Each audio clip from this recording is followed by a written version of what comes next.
नमस्कार, मैं हूं शुभ मिश्रा और आप देख रहे हैं जोहार झारखंड। चलिए करते हैं बुलेटिन की शुरुआत। विधानसभा उपचुनाव के बाद आज मांडर में मतों की गिनती जारी है। कांग्रेस की प्रत्याशी शिल्पी नेहा तिर्की अपनी प्रतिद्वंदी यानी कि बीजेपी की गंगोत्री कुजूर से आगे चल रही है। 8वें राउंड की समाप्ति तक कांग्रेस प्रत्याशी 6085 वोटों से आगे थी और शिल्पी नेहा तिर्की को जहां 33,945 वोट मिले थे, वहीं बीजेपी उम्मीदवार को 27,860 मत मिले हैं। इधर निर्दलीय प्रत्याशी देव कुमार धान को 11,704 वोट मिले थे। पंडरा बाजार समिति में हो रही काउंटिंग के लिए सुरक्षा के कड़े इंतजाम हैं। मतदान की गिनती 21 राउंड में पूरी होगी, जिसमें शाम तक का समय लग सकता है। तो ये बड़ी जानकारी आप तक पहुंचा रहे हैं। शिल्पी नेहा तिर्की 7वें राउंड में आगे नजर आ रही हैं और गंगोत्री कुजूर पीछे है। वोटों की गिनती में इस वक्त गंगोत्री कुजूर पीछे चल रही है। 7वें राउंड तक की काउंटिंग हो चुकी है, जिसमें कांग्रेस प्रत्याशी शिल्पी नेहा तिर्की आगे चल रही है मांडर के इस दंगल में। और इस पूरी खबर की अधिक जानकारी के लिए हमारे संवाददाता अविनाश हमारे साथ लाइव चैट पर जुड़ चुके हैं। अविनाश, अभी क्या कुछ रुझान आया है? 7वें राउंड कंप्लीट हो चुके हैं, अब इसके आगे क्या कुछ रुझान देखने को मिल सकता है? नहीं, देखिए 8वें राउंड की ये गिनती समाप्त हो चुकी है और रुझान में लगातार जो है कांग्रेस बढ़त बनाए हुए है। और हमने पहले भी अपने दर्शकों को बताया कि किस तरह से 8वें राउंड की अगर हम बात करें तो 6085 वोट से इस वक्त कांग्रेस की उम्मीदवार शिल्पी नेहा तिर्की आगे हैं। और ये बढ़त अगर आप अब तक के 8 राउंड की अगर आप बात करें, पहले राउंड में 50 वोटों से आगे, उसके बाद दूसरे राउंड में बीजेपी 112 वोट से आगे हुई थी। अगर उस दूसरे राउंड की बात छोड़ दें, उसके बाद से लगातार कांग्रेस उम्मीदवार शिल्पी नेहा तिर्की जो है बढ़त बनाए हुए हैं। दो चीजें यहाँ बताना जरूरी है। इससे पहले चान्हो प्रखंड का काउंटिंग चल रही थी। इस वक्त जो काउंटिंग चल रही है, अगर हम 5वें राउंड से की बात करें, 5 से अभी 8 तक, 5 से 10 तक की जो काउंटिंग के रिजल्ट आएंगे, जो रुझान आएंगे, वो मांडर प्रखंड के होंगे। मांडर में पहले से ये माना जा रहा था कि कांग्रेस मजबूत स्थिति में है। चान्हो के प्रखंड की अगर हम बात करें तो चान्हो में जरूर कांग्रेस ने लीड लिया है, लेकिन ये लीड 200 के करीब मुझे जो जानकारी आ रही है उतना ही तक है।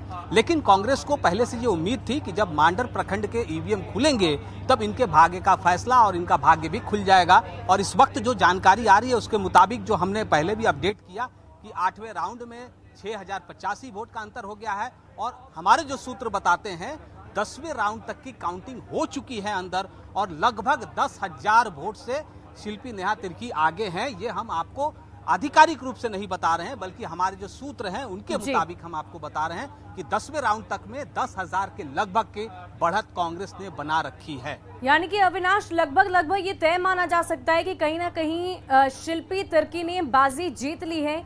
और इस वक्त अगर हम सियासी गलियानों की बात करें, बीजेपी और कांग्रेस खेमे से क्या कुछ जानकारी मिल पा रही है? क्या किस तरह का माहौल है इन दोनों ही गुटों में? देखिए, अभी आपको अपडेट बता देते हैं सबसे पहले दर्शकों के लिए कि 9वें राउंड की जो रुझान है उसके मुताबिक कांग्रेस को 31,369 वोट आए हैं, जबकि बीजेपी को 3,169 हैं, जबकि कांग्रेस को 39,166 वोट मिले हैं और देव कुमार धान को 13,493। आप समझ सकती हैं कि 31,000 और 39,000 जो मैं कह रहा था, ये 8,000 के करीब का अंतर हो चुका है। और जब 10वें राउंड की जो रुझान सामने आएंगे तब ये आंकड़ा 10,000 के लगभग का होगा। आपने जो सवाल पूछा था कि राजनीतिक गलियारों में क्या चर्चा हो रही है, तो ये कह सकते हैं 7,797 वोट का अंतर हो गया है। मैंने पहले ही कहा कि ये लगभग 8,000 के करीब होगा। इस आंकड़े को अगर आप समझे तो राजनीतिक हलकों में जिस बात की चर्चा की बातें हो रही है, ये पहले से तय माना जा रहा था कि 3 जो उपचुनाव हुए हैं झारखंड के अंदर में हेमंत सोरेन सरकार के कार्यकाल के दौरान, और ये चौथा है, चौथे में भी गठबंधन को बढ़त मिलेगी।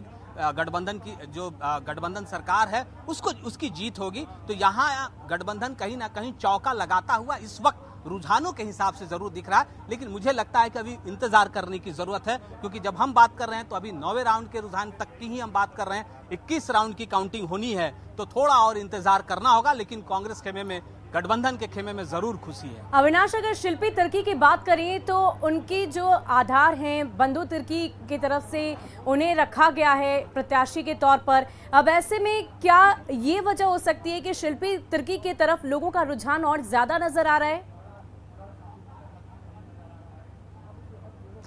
नहीं देखिए, ये बात जरूर है कि मैंने देखा चुनाव प्रचार के दौरान भी खुद बंधु तिर्की भी इस बात को साझा कर रहे थे। मेरे साथ जो बातचीत हो रही थी उन्होंने कहा था कि अब तक जो चुनाव उन्होंने लड़ा है और उनकी बेटी जब चुनाव लड़ रही है तो लोगों के अंदर उनके जो आधार वाले क्षेत्र हैं, जो उनके वोट बैंक हैं, उसमें उत्साह पहले के मुकाबले ज़्यादा है। तो ये उत्साह का ही असर है और जो बंधु तिर्की की राजनीतिक विरासत है उसको आगे बढ़ाने के लिए उनकी बेटी चुनावी मैदान में उतरी है। सबको पता है कि उनकी सदस्यता रद्द होने के बाद ये उपचुनाव हो रहा है और कभी भी बंधु तिर्की ने ये नहीं सोचा था कि उनकी बेटी को राजनीति के मैदान में उतारना होगा। शिल्पी नेहा तिर्की पहले से जॉब में थी, प्राइवेट जॉब कर रही थी और वो जॉब को छोड़कर वो चुनावी मैदान में उतरी हैं और मांडर की जनता अब तक रुझानों के हिसाब से अगर हम बात करें तो जरूर उनके पक्ष में ये परिणाम जाता हुआ दिख रहा है। बहुत बहुत शुक्रिया अविनाश हमारे साथ जुड़ने के लिए। आप नजर बनाए रखें, एक एक पल पल का अपडेट हम आपसे लेते रहेंगे, लेकिन फिलहाल हम अगली खबर का रुख करेंगे।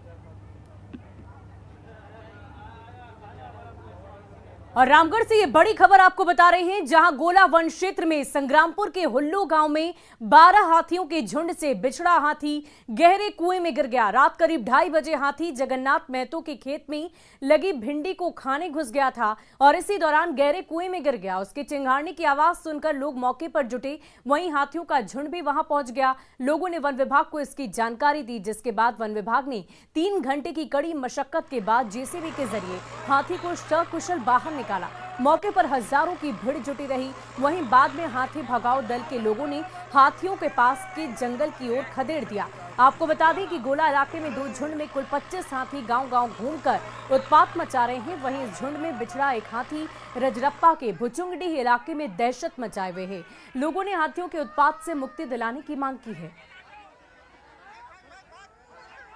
तो ये तस्वीरें आप देखिए किस प्रकार झुंड से बिछड़ा हुआ हाथी कुएं में जा गिरता है और हाथी को निकालने की कोशिश जेसीबी की तरफ से जेसीबी लगाकर की जा रही है कि जल्द से जल्द उसका रेस्क्यू किया जाए। कड़ी मशक्कत के बाद घंटों बाद इस हाथी को कुएं से निकाला गया और पास के जंगल की तरफ उसे रवाना कर दिया गया। ये तस्वीरें देखिए, हजारों की संख्या में लोगों की भीड़ उमड़ पड़ी। जब ये रेस्क्यू ऑपरेशन चलाया जा रहा था उस दौरान काफी संख्या में ग्रामीण वहां पर मौजूद थे और उनकी मांग ये है कि हाथियों से उन्हें जल्द से जल्द छुटकारा मिले, क्योंकि इस तरह की खबरें कई दफे सामने आ चुकी है जब हाथियों ने नुकसान पहुंचाया हो, लोगों को चोटिल किया हो। और इसीलिए एक हाथी जब कुएं में गिर पड़ा उसके बाद लोगों ने ये डिमांड कर दी है कि जल्द से जल्द हाथियों को वहां से भगाया जाए, क्योंकि कई दफे हाथी जंगल को में निकलने के बाद खेतों को तो तहस नहस करते ही हैं और लोगों को भी नुकसान पहुंचा जाते हैं।